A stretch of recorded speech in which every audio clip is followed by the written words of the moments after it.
poursuivons notre découverte de la littérature québécoise à travers un genre qui est jeune.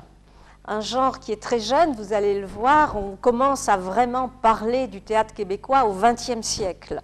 Mais si c'est un genre jeune, il s'est développé de façon considérable à l'échelle internationale. Aujourd'hui, les noms de Denis Marleau, de Chaurette, de Tremblay sont très connus. Et l'été dernier, au Festival d'Avignon, il y a eu, vous avez entendu parler du Festival d'Avignon en France, il y a eu une représentation d'une pièce qui a fait beaucoup de bruit parce qu'elle a duré 15 heures. 15 heures, et les spectateurs sont venus avec leur duvet, leur manteau, ils ont passé la nuit au théâtre, Grand Théâtre d'Avignon, et ils ont dit que c'était tout à fait exceptionnel, tout à fait original. Vous voyez ? Donc, il faut prendre comme point de départ, et vous penserez à ce que je vous disais hier, sur un théâtre qui s'est développé en très peu de temps, hein, et qui a exploré des techniques tout à fait remarquables en 2 ou 3 décennies. Mais cependant, il nous faut quand même faire un petit historique, un petit rappel des débuts de ce théâtre. Lorsqu'on pense au roman, lorsqu'on pense à la poésie, vous vous souvenez, les premiers textes imprimés datent des années 1830. Hein, nous étions au milieu du XIXe siècle. Alors, est-ce qu'il n'y a pas eu de théâtre avant? Oui, il y a eu un peu de théâtre qui a été joué pendant la Nouvelle-France. Vous vous souvenez que la Nouvelle-France, c'est le XVIIe siècle, entre 1608 et 1763. Ce théâtre, c'est essentiellement un théâtre français. On comprendra qu'il y avait très peu de comédiens qui sont partis pour vivre au Canada. Il n'y avait donc pas un théâtre qui s'est développé sur place dans cette première période. C'était un théâtre, on jouait le Cid, on a voulu jouer, alors le Cid de Corneille, on a voulu jouer Molière, le Tartuffe de Molière, mais le clergé était tout à fait opposé, parce que le théâtre, la vie des comédiens, la vie des troupes, semblait apporter une image de frivolité que le clergé refusait, que l'Église refusait. Il y a cependant un nom à retenir, c'est Marc Lescarbot, je vous redonne son nom, Lescarbot,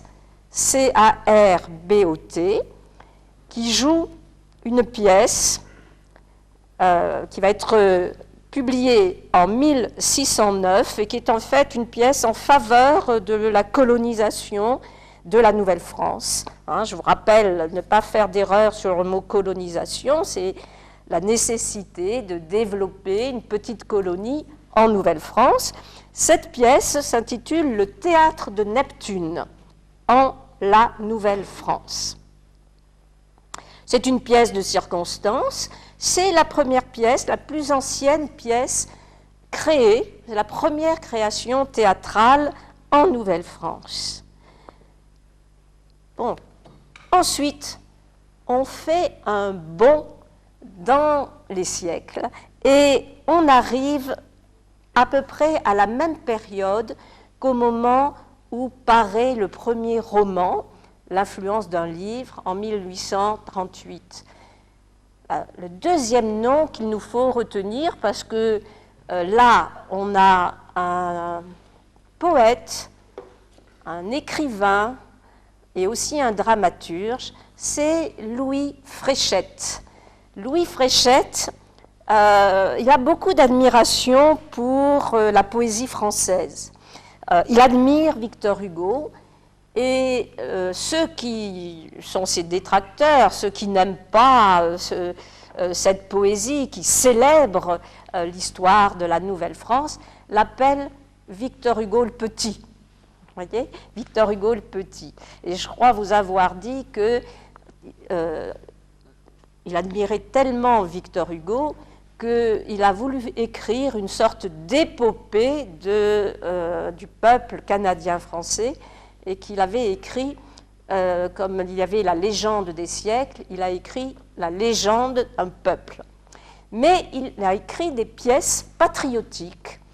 En 1838, Félix Poutré, moi je vous demanderai de retenir, pas en 1838, en 1862 et en 1880, on peut retenir la pièce historique Papineau, P-A-P-I-N-E-A-U.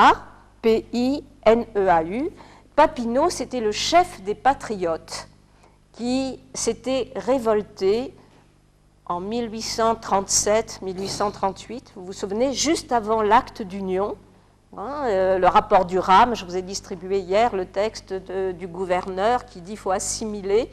Eh bien, Louis Fréchette voudra, dans un drame historique, rappeler cet événement. Donc en 1880, il écrit ce drame historique, Papineau. Et nous arrivons au tournant du siècle.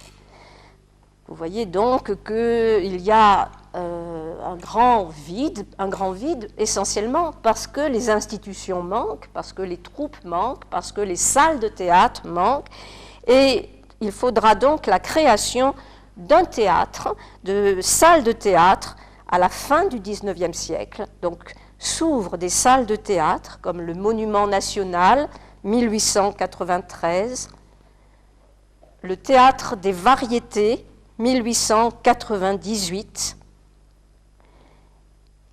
Donc ces salles de théâtre favorisent l'émergence de petites troupes canadiennes-françaises et favorisent aussi la venue d'acteurs, de comédiens français. À la fin du XIXe siècle viendra, dans une tournée qui l'amène aux États-Unis et qui l'amènera à s'arrêter à Montréal, la grande comédienne Sarah Bernard. Je pense que vous connaissez le nom de Sarah Bernard. Mais la pièce qui a le plus de succès, c'est en 1921, avec une sorte de mélodrame, Aurore, l'enfant martyr. Aurore, l'enfant martyr, c'est l'histoire d'une fillette qui est mal aimée, qui est victime de sévices, et c'est une figure populaire, une première figure populaire qui aura énormément de succès. On oublie le nom de l'auteur, il n'est pas célèbre, mais la pièce elle-même sera célèbre. Donc nous arrivons au XXe siècle, et si vous regardez le petit plan que je vous ai donné, la fondation, le moment où se développe ce théâtre, eh bien, ce sont dans les années 1930, avec un premier nom, Gratien Gélinas. Gratien Gélinas, qui va avoir comme premier défi, et très rapidement se pose aussi la question de la langue, trouver une langue pour évoquer l'histoire de la petite collectivité québécoise, trouver une langue qui soit celle des gens du quotidien. Et Gratien Gélinas imagine une sorte de Gavroche, de petit personnage populaire, fridolin. Je vous ai mis Gratien Gélinas et ses fridolinades, qui étaient des chroniques sur l'actualité. Donc,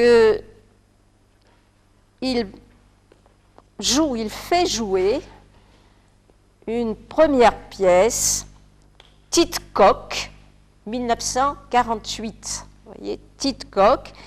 Et Tite-Coq, c'est ce petit personnage qui est extrait de ces spectacles qui constituent ces fridolinades. Tite-Coq, c'est un jeune orphelin dont on mesure la solitude et qui va être invité un jour à Noël dans une famille, chez un ami. Il va rencontrer une jeune fille dont il va tomber éperdument amoureux. 1948, vous voyez que c'est après la Deuxième Guerre mondiale.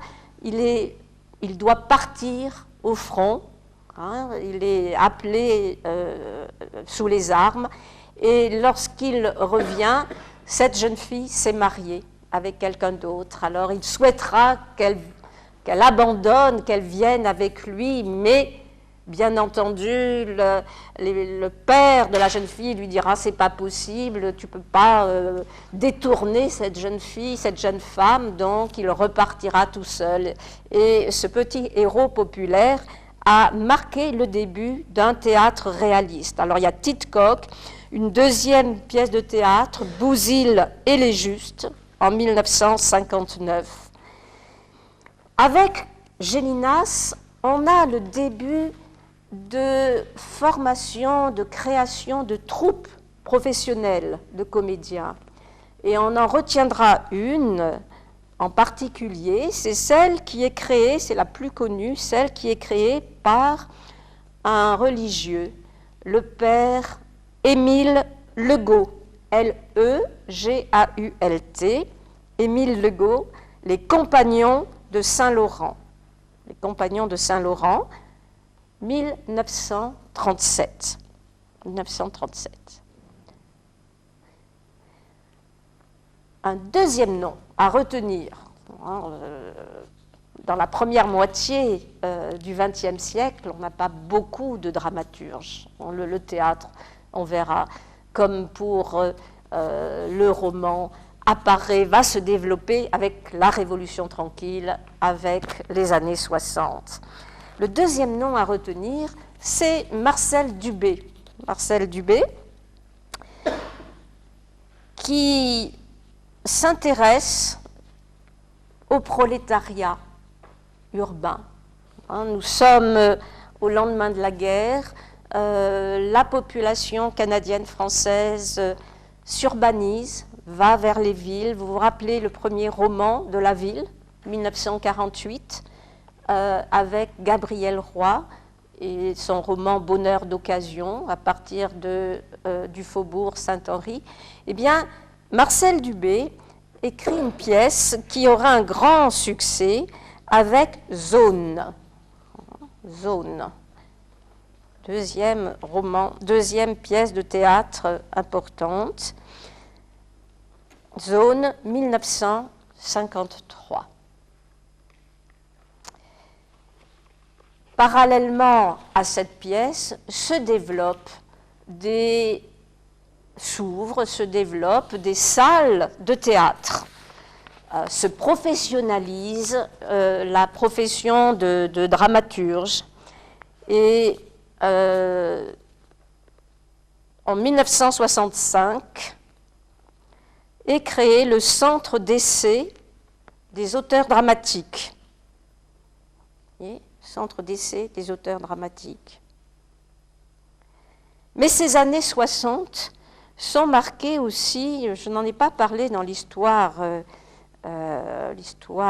du Québec, sont marquées aussi par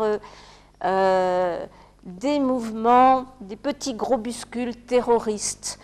Vous savez qu'en 1960, lorsque le Parti libéral prend le pouvoir, se développe une série de réformes qui vont transformer ce Canada français, cette société rurale traditionnelle, en une société moderne. Et un groupuscule estime que ça ne va pas assez vite, qu'on ne va pas assez vite vers l'indépendance, et se constitue en 1962 le FLQ, le Front de libération du Québec, qui va agir à travers des actes symboliques, destruction de monuments, et cela se terminera en 1970.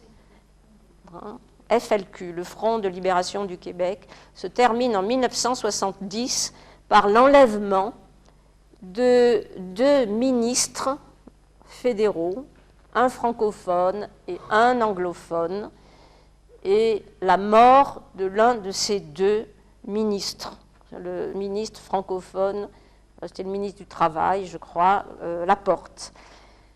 C'est un choc énorme dans la population canadienne-française, dans la population québécoise, qui se dit c'est le moment de prendre le pouvoir de façon démocratique, et parallèlement est créé en 1968 le Parti québécois, le PQ, qui prendra le pouvoir en 1976. Bon, cet événement qui se termine par l'état de guerre, l'arrivée de la police fédérale dans la ville de Montréal, qui ne parle pas un mot de français, des arrestations arbitraires, a bien sûr suscité de nombreux textes politiques. Et on a un théâtre qui est marqué par cette atmosphère politique, terroriste.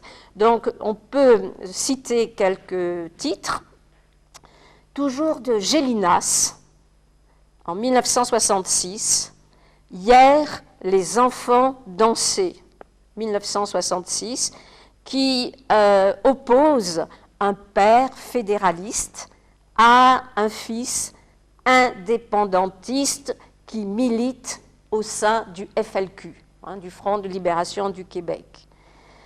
D'accord? Donc Gélinas, « Hier, les enfants dansaient », la pièce de Robert Gauthier, G-A-U-T-H-I-E-R, Robert Gauthier, « Ballade pour un révolutionnaire », en 1965. Et il y a quand même un théâtre politique qui se développe.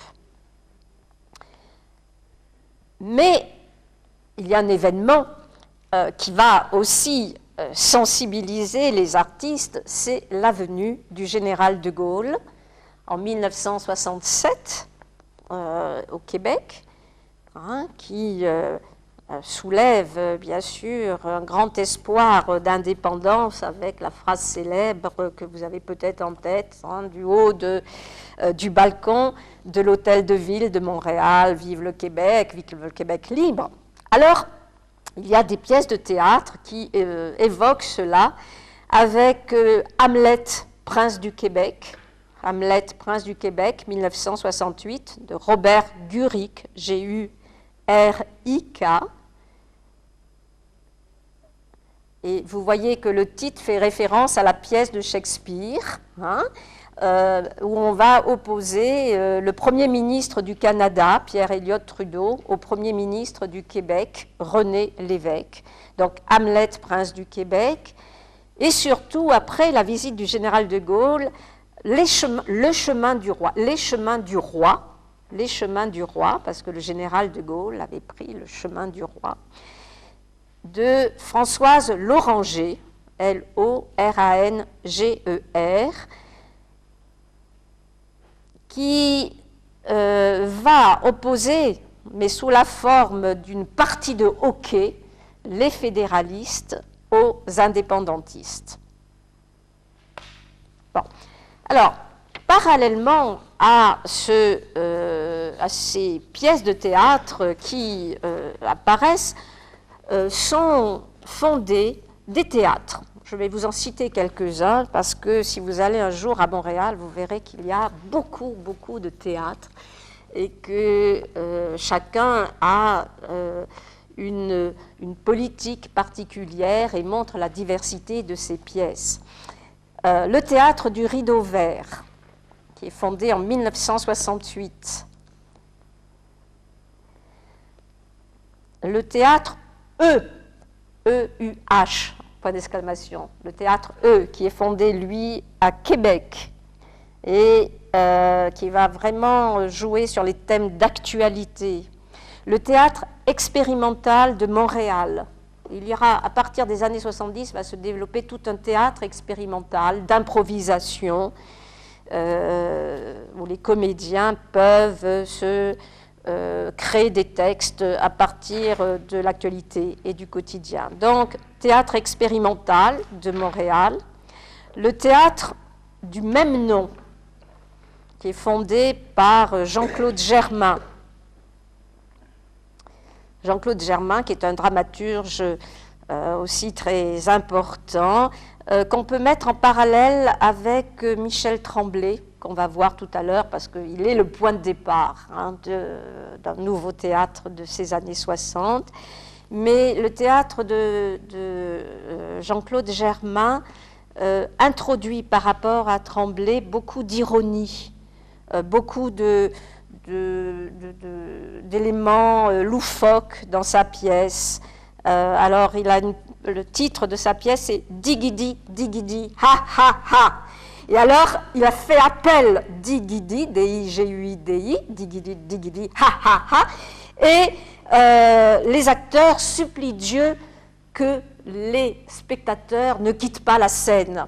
Ben oui, mon Dieu, ben oui, je le sais que vous aimez le théâtre universel et que vous haïssez le théâtre québécois parce que c'est petit, parce que c'est minable, c'est mal habillé, puis ça parle mal, vous voyez. Donc, un théâtre qui tourne en dérision le parler populaire, mais qui justement apparaît essentiel pour dire la réalité. Retenons aussi et surtout le Grand Cirque Ordinaire à Montréal. Le Grand Cirque Ordinaire, c'est un théâtre qui réunit un ensemble d'anciens élèves du Conservatoire d'art dramatique qui ont quitté leur institution parce qu'ils trouvaient que l'enseignement était trop sclérosé et veulent faire un théâtre beaucoup plus spontané, beaucoup plus libre. Il va se faire connaître, ce théâtre, avec une pièce qui aura beaucoup de succès. Je ne l'ai pas vue, mais peut-être l'as-tu vue, tu pourras peut-être en dire un mot. « T'es pas tannée, Jeanne d'Arc ». Non, tu n'as pas vu. « T'es pas tannée, Jeanne d'Arc ». Bon. Vous vous souvenez, c'est aussi la période où les chanteurs se font connaître, où il y a une tradition musicale un peu inspirée d'ailleurs des comédies américaines qui se développe. Et c'est dans ce contexte d'effervescence dramatique, d'effervescence musicale, que fait son apparition un jeune auteur qui est Michel Tremblay. C'est un des auteurs les plus célèbres aujourd'hui. Il est non seulement dramaturge, mais il est romancier. Il est né en 1942 à Montréal, dans le quartier populaire de Montréal, et il est l'auteur d'une trentaine de pièces. Vous voyez, c'est un auteur extrêmement prolifique, qui a développé, diversifié ce théâtre, mais il nous faut partir de la première pièce qu'il fait jouer et qui va ouvrir le théâtre québécois à de nouvelles perspectives. Jusque-là, le français parlé, le français populaire, était introduit par séquences, par moments dans le théâtre. Et là, voilà qu'en 1968 est jouée une pièce de théâtre tout en joual. Vous vous rappelez le mot joual, formé sur le mot cheval. Et le public est conquis parce qu'il retrouve, bien sûr, la langue dans laquelle il s'exprime. Alors, ce n'est pas seulement la langue, on va lire ce texte. Vous prendrez l'avant-dernière, Les Belles Sœurs de Michel Tremblay. On va prendre ce texte. De quoi s'agit-il? C'est aussi le sujet qui est important. Michel Tremblay met en scène un chœur de femmes, c'est-à-dire un ensemble de femmes qui font des monologues, qui sont les unes à côté des autres. Non, asseyez-vous. Et donc, l'une d'entre elles, alors le titre « Les Belles Sœurs » ne renvoie pas à la parenté proche, comme c'est le cas en France, chez vous, j'imagine. Les Belles Sœurs, c'est le voisinage, les amis. Une de ces femmes populaires a réussi à collectionner, à réunir 1 million de timbres primes. Vous savez peut-être, vous avez certainement des timbres primes chez vous, vous savez, c'est la façon de fidéliser les acheteurs. Vous allez acheter, je ne sais pas, du chocolat ou des céréales, et puis vous avez une petite vignette, et les enfants adorent cela, ils prennent un album et ils collent leur vignette. Mais là, il fallait 1 million de timbres primes. Si elle arrivait à coller tous ces timbres, elle gagnait un set, c'est-à-dire elle gagnait un ensemble de mobilier qui lui permettait de refaire tout son salon. Donc, elle invite toutes ses amies à venir l'après-midi coller ses timbres. Et ces femmes vont parler de leur vie, parler de leurs espoirs, de leurs difficultés avec la famille. Donc, on va revoir à travers leur monologue la vie quotidienne de ces femmes. Mais celle qui les reçoit, elle est dans ses rêves. Et elle dit tout ce qu'elle va pouvoir acheter avec ces timbres, tout ce qui va transformer sa vie. Et progressivement, les amies sont jalouses et se disent qu'il n'y a pas de raison que ce soit elles qui aient tout ça, et elles vont mettre des timbres dans leur poche. C'est-à-dire qu'à la fin de la pièce, eh bien, la pauvre Germaine Lauzon va se retrouver démunie de tous les timbres. Alors, on va prendre, peut-être que tu pourrais mieux que moi lire ce texte.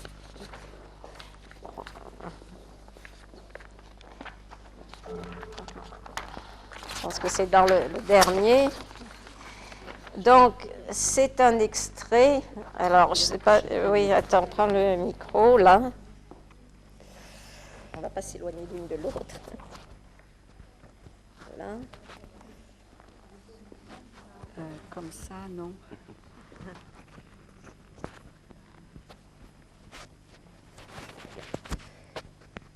Voilà. Donc, vous soulignerez tous les... je vais le reprendre après. Donc, je vais le reprendre après. Donc, vous soulignerez tous les mots que vous ne comprenez pas, parce qu'il me semble important de bien saisir ce texte.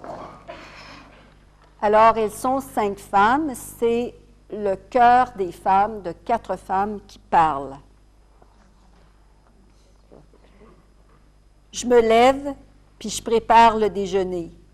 Toujours la même maudite affaire. Des toasts, du café, des œufs, du bacon. Je réveille le monde, je les mets dehors. Là, c'est le repassage. Je travaille, je travaille, je travaille. Midi arrive sans que je le voie venir, puis les enfants sont en maudit parce que j'ai rien préparé pour le dîner. Je leur fais des sandwichs au ballonné. Je travaille toute l'après-midi, le souper arrive, on se chicane. Puis le soir, on regarde la télévision. Mercredi, c'est le jour du magasinage. Je marche toute la journée, je me donne un tour de rein à porter des paquets gros comme ça. Je reviens à maison crevée. Il faut quand même que je fasse à manger. Quand le monde arrive, j'ai l'air bête. Mon mari sac, les enfants braillent. Puis le soir, on regarde la télévision. Le jeudi puis le vendredi, c'est la même chose. Je m'esquinte, je me désarme, je me tue pour ma gang de nonos. Le samedi, j'ai les enfants d'un jambe par-dessus le marché. Puis le soir, on regarde la télévision. Le dimanche, on sort en famille. On va souper chez la belle-mère en autobus.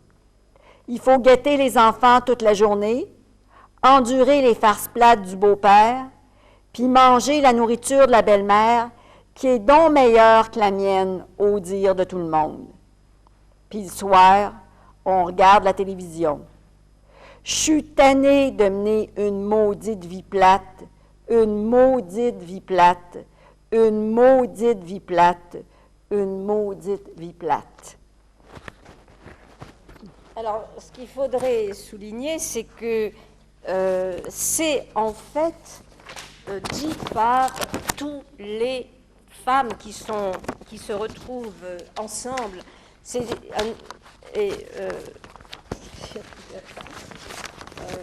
Donc, ce qu'il faut souligner, c'est que j'aurais pu, mais j'ai pas le même accent j'ai pas l'accent québécois, donc ça aurait été très bien. Ça va comme ça? C'est bon.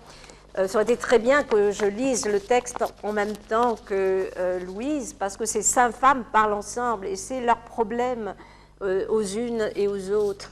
Et on voit bien que si dans un premier temps ce théâtre a été compris comme un théâtre réaliste qui voulait dénoncer la situation de ces femmes qui passent leur vie à travailler, qui font, vous avez pu voir, maudite vie plate, c'est-à-dire une vie ennuyeuse parce que elles doivent magasiner, elles doivent laver un jour par semaine. Le dramaturge Michel Tremblay en fait un travail esthétique. Il y a un chœur qui parle, il y a une construction. Et cette pièce de théâtre va ouvrir la voie chez Michel Tremblay à un théâtre familial, plus large. C'est toujours la même histoire de famille qu'on retrouve, mais à travers 2 voies qui vont se développer, l'histoire de famille et, parce qu'il est homosexuel, un ensemble de pièces de théâtre qui porteront sur les travestis, sur le monde marginal de Montréal.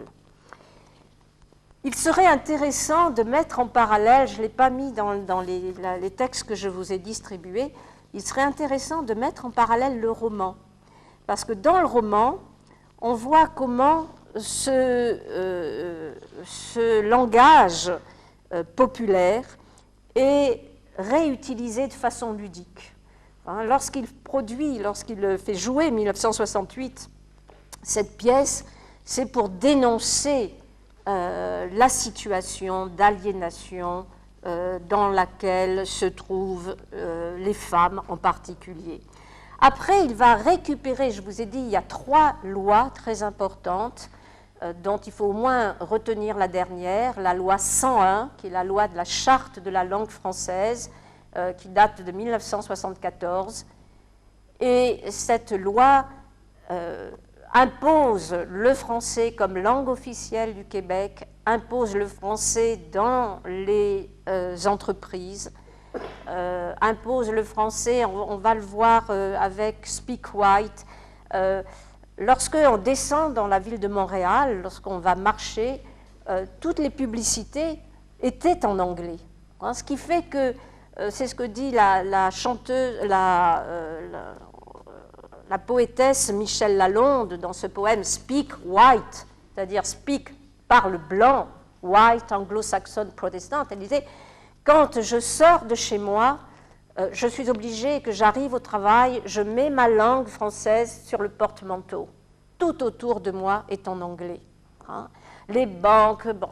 Il fallait donc travailler à redonner à la ville son caractère français.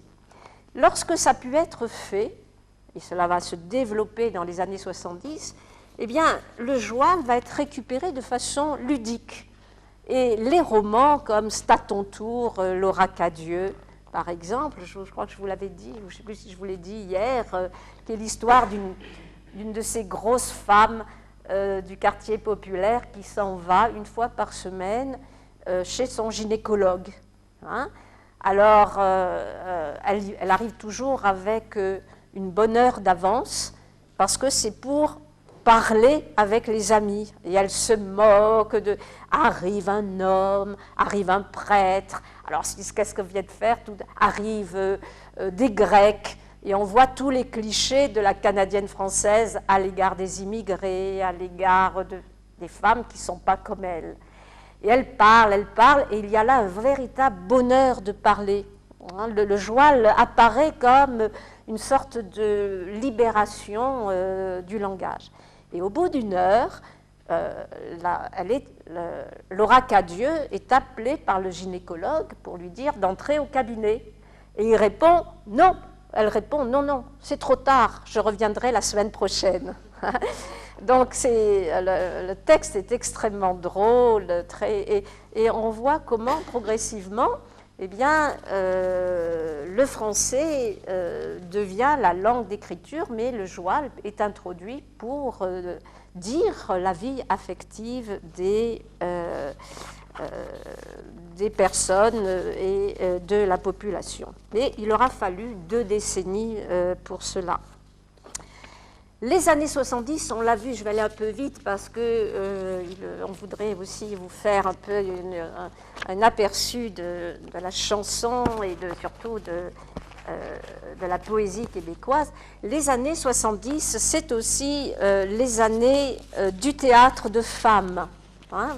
Donc, hier, Louise Dupré vous a donné des exemples de ces écritures des femmes, et c'est à la fois un théâtre de femmes, c'est-à-dire écrit par des femmes, et aussi un théâtre féministe qui met en scène des comédiennes qui sortent la femme de son statut d'objet. Hein, soit la femme vierge, soit la femme prostituée. Alors, vous avez 2 pièces célèbres, La Nef des sorcières et Les fées ont soif. Et je vous avais mis un texte, le dernier texte que je vous ai donné. Tu es reparti avec le... Bon, je vais le lire. Donc, de La Nef des sorcières, c'est le dernier texte que vous avez.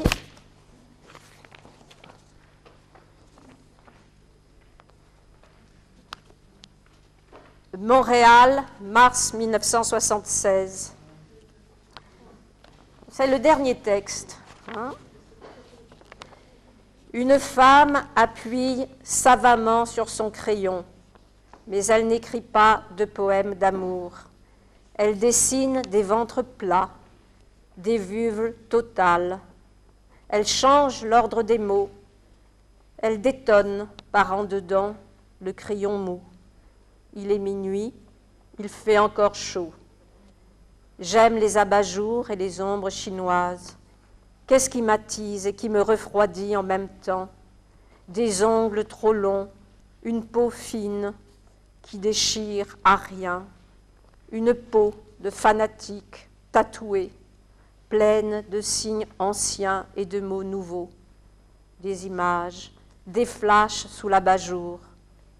Je ne veux rien remettre à demain. Cette nuit, je me rencontre, je fais les comptes, je veux faire fondre tous les fonds de teint. Où et comment suis-je en train de me déplacer? Par rapport à moi, par rapport aux autres, je choisis la nuit pour parler au grand jour, entre le fictif et le réel. À quelle fiction me donner quand de toute manière, celle-ci me précède toujours? Je suis une proie de fiction. Il m'arrive de me prendre pour un adjectif. J'ai grandi en adjectif.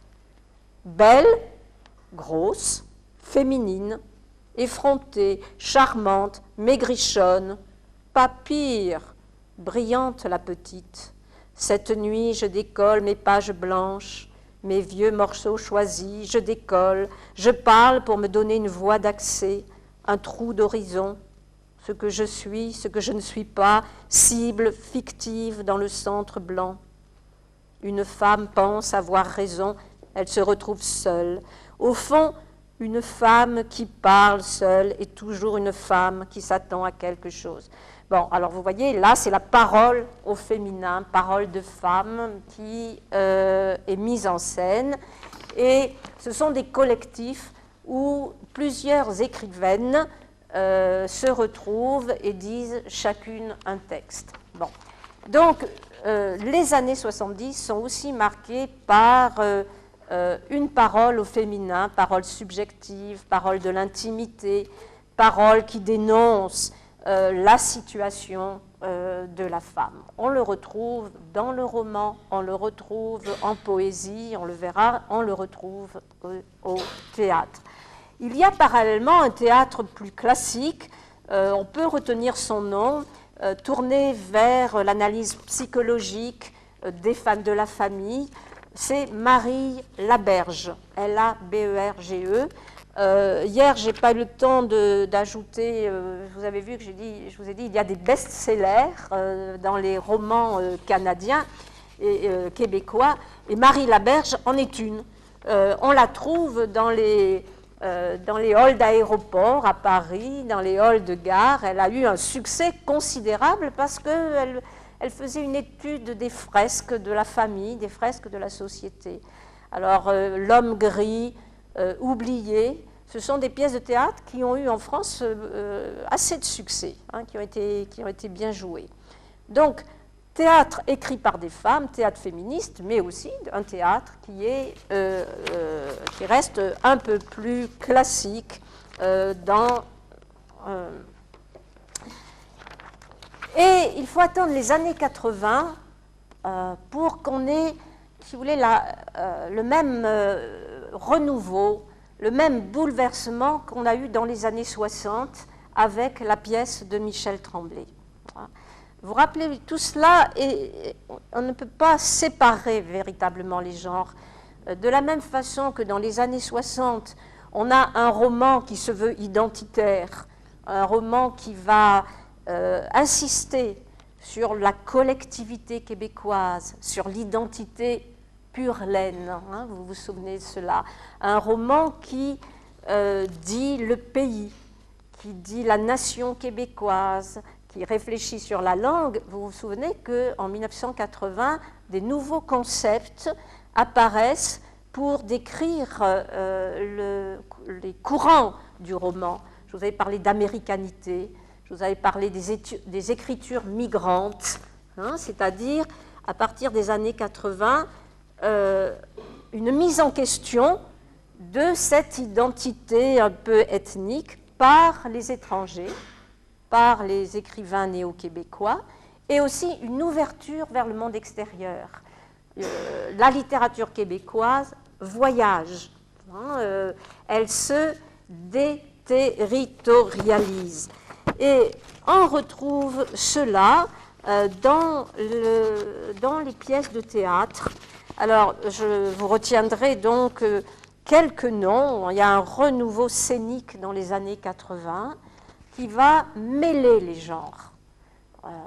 On aura une pièce de théâtre qui va inclure du cinéma.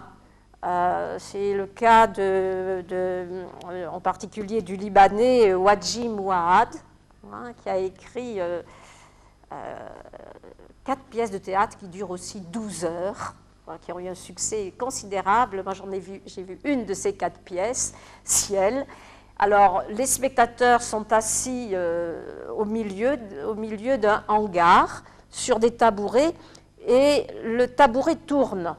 Hein. C'est parce que sur les murs sont projetés, les personnages doivent lutter contre un acte terroriste. Et alors, sur les murs sont projetés des textes qu'il faut déchiffrer, des codes qu'il faut déchiffrer. Vous avez de la danse, vous avez un mélange de langues, de spectacles, musical, des bruits, des bruitages, on entend des avions qui partent, on entend taper sur le clavier d'ordinateur.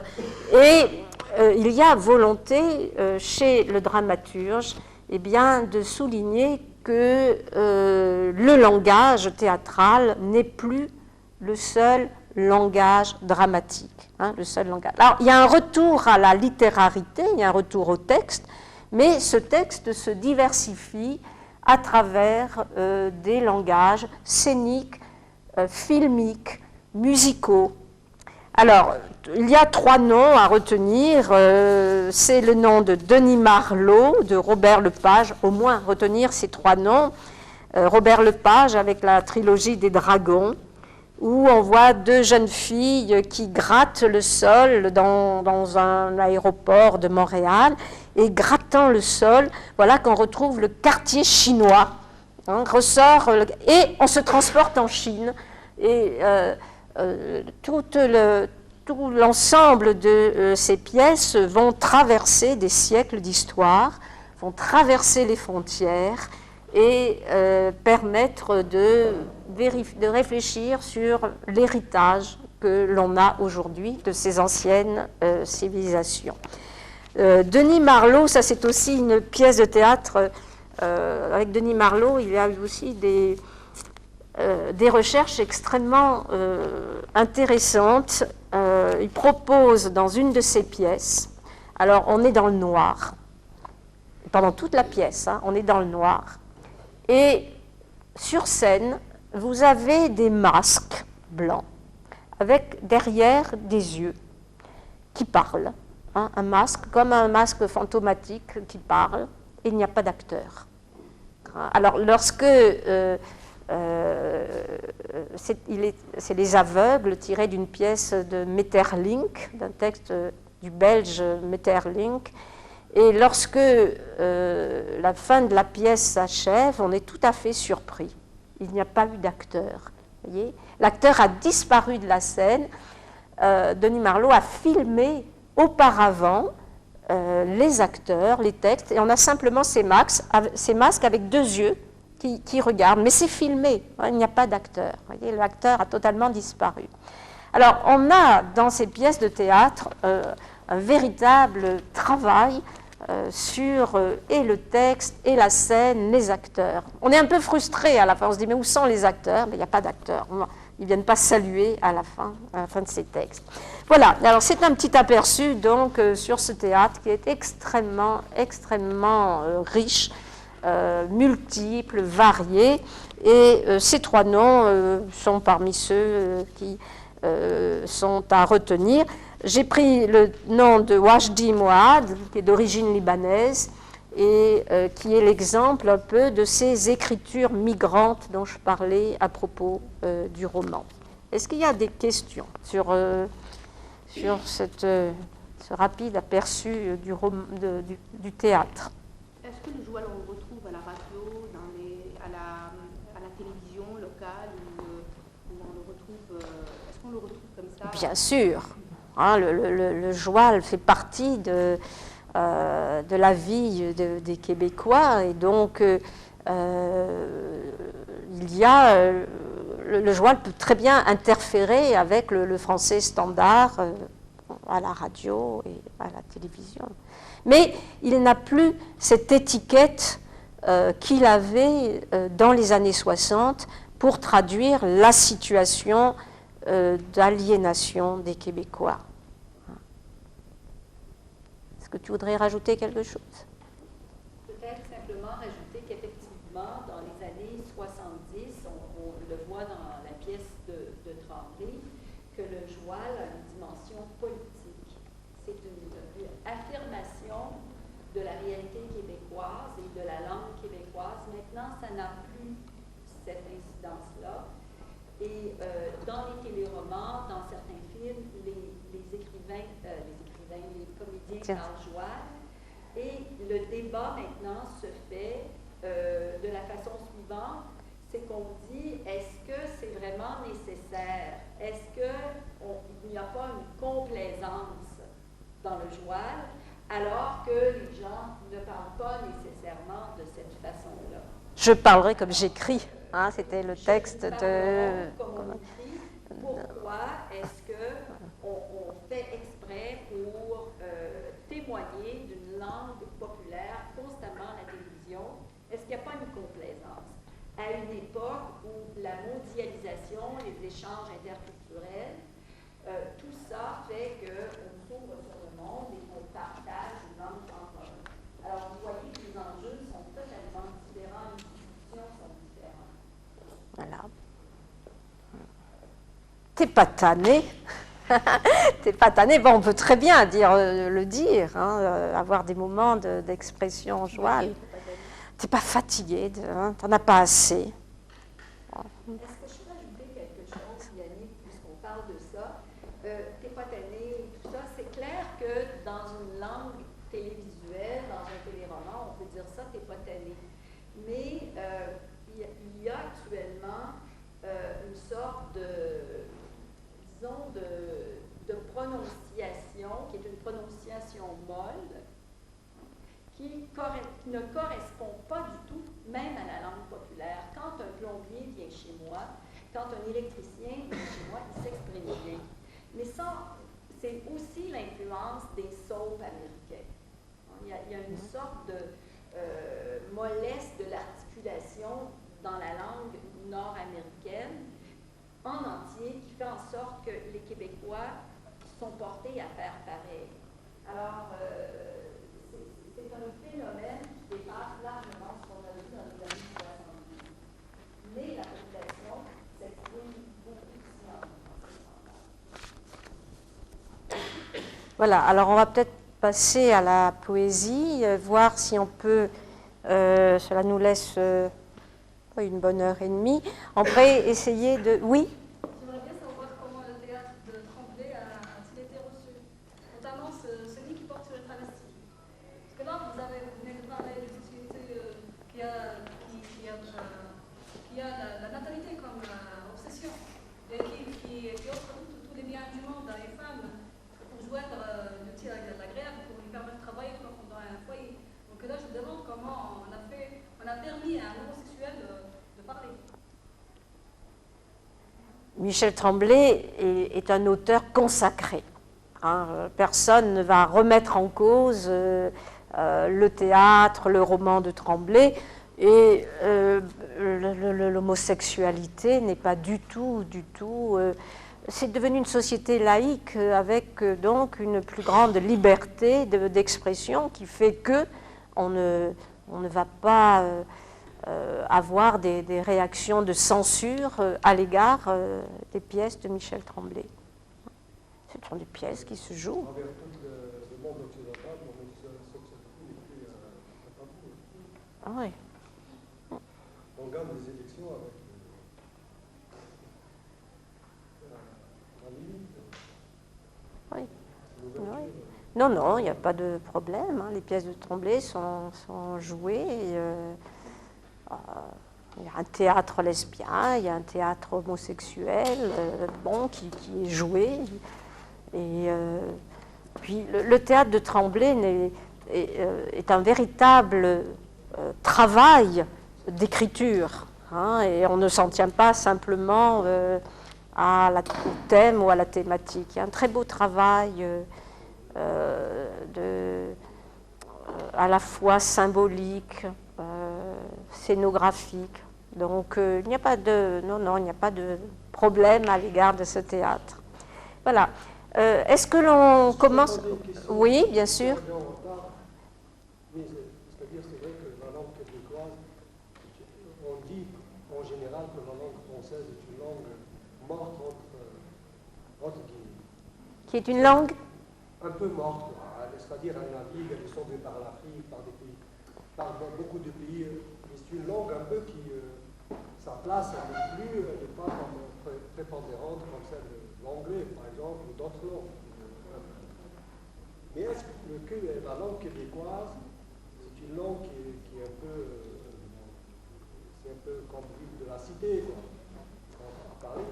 Est-ce qu'elle a vraiment des énergies pour survivre dans le temps? Comment voyager dans le temps pour notre civilisation? Mais vous savez, il n'y a pas de grands écarts, il n'y a pas de grands écarts entre la langue française de France et la langue québécoise. Je vous ai lu des textes. Est-ce qu'il ne va pas y avoir un lien? Un lien pour que la langue québécoise puisse survivre. Oui, mais la langue québécoise, c'est la langue française.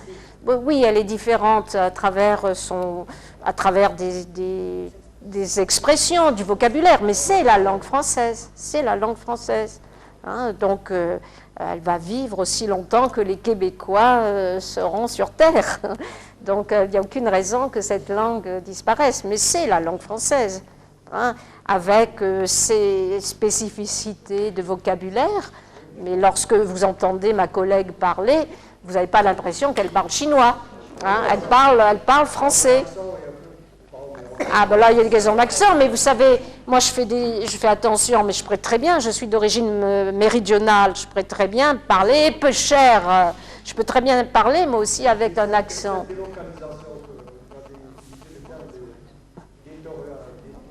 déterritorialisé, oui. Est-ce que c'est pas en même temps une stratégie de pouvoir un peu dire, bon, on est bien chez nous, maintenant on vient aussi occuper notre espace?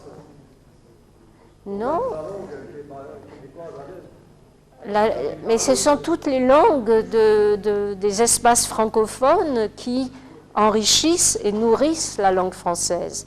Hein, je pense que vous en êtes un exemple, que les Belges, les Suisses parlent français, mais bien sûr, vous parlez, mais lorsque vous vous exprimez en français, vous introduisez des mots arabes, et c'est tout à fait normal. Les Belges ont des belgicismes, les Suisses ont leur propre... par exemple, lorsque vous comptez, on dira 70, 80, 90, hein? Bon, mais c'est quand même la langue française. Ce sont l'enrichissement d'une langue qui est, dans sa syntaxe, la même. Voilà. C'est sûr, oui. Michel Tremblay, est-ce qu'on peut dire que il a écrit quand même, c'est une écriture féminine, puisqu'il a parlé des femmes Est-ce que c'est une écriture? Alors c'est le grand sujet. Hein. Y a-t-il une écriture, une écriture féminine?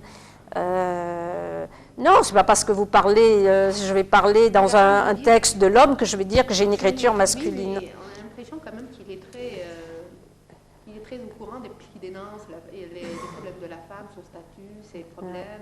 Oui. On a l'impression quand même qu'il s'inscrit dans ce...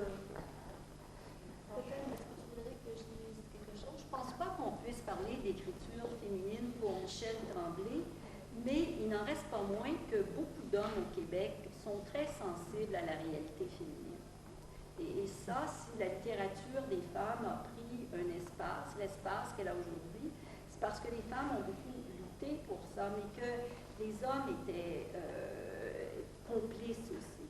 Et Michel Tremblay en est un bel exemple. Il a voulu redonner une parole à ces femmes-là, parce que lui vient d'un milieu très... C'est ça. Et sa mère a joué un rôle. Lorsque, hier, on a parlé de la transmission de la culture, il dit toujours que c'est par sa mère. Sa mère aimait lire, et c'est sa mère qui lui a donné l'envie de lire. C'est sûr que les femmes ont joué un rôle extrêmement important. Oui. Est-ce que je peux compléter? Parce que madame a utilisé le terme de féminisme, vous avez utilisé le terme de féministe. C'est pas la même chose. Non. Est-ce que c'est féministe ou féminin? Non, mais le féminisme correspond... Le général, féministe, c'est une période donnée. C'est des gens un peu... Vous savez, le mouvement féministe est lié à une période historique de conscientisation, de prise de conscience de la capacité qu'avaient les femmes à s'exprimer, de pouvoir parler, de pouvoir dire les choses. Voilà. Donc, à travers le monde entier, que ce soit aux États-Unis, que ce soit en France, que ce soit au Québec, que ce soit dans de nombreux pays, dans les années 70, s'est développée cette prise de conscience avec des maisons d'édition. Voilà, c'est ça. Hein, ça s'est développé un peu partout. Alors, vous aurez toujours des radicales qui vont défendre un féminisme, mais c'est plutôt lié à une période historique, de prise de conscience, comme il y a eu la négritude. Si vous lisez Albert Memmi, que vous connaissez peut-être de nom, dans Portrait du colonisé, il y a le colonisé, le juif et la femme. Il montre à quel point la femme a eu un statut, elle aussi, de colonisée, qu'il y a eu des périodes historiques de prise de conscience. Voilà. Donc aujourd'hui, vous êtes des exemples, les femmes font des études, on ne va pas parler de féminisme, mais il a fallu que des générations précédentes montent à l'assaut pour pouvoir aller dans les universités, pour avoir le droit de vote, pour pouvoir avoir des droits égaux aux hommes. Et c'est à ces moments-là de revendication qu'on parle de féminisme. Après, vous avez une littérature écrite par des femmes, un théâtre de femmes, une poésie de femmes, un roman de femmes.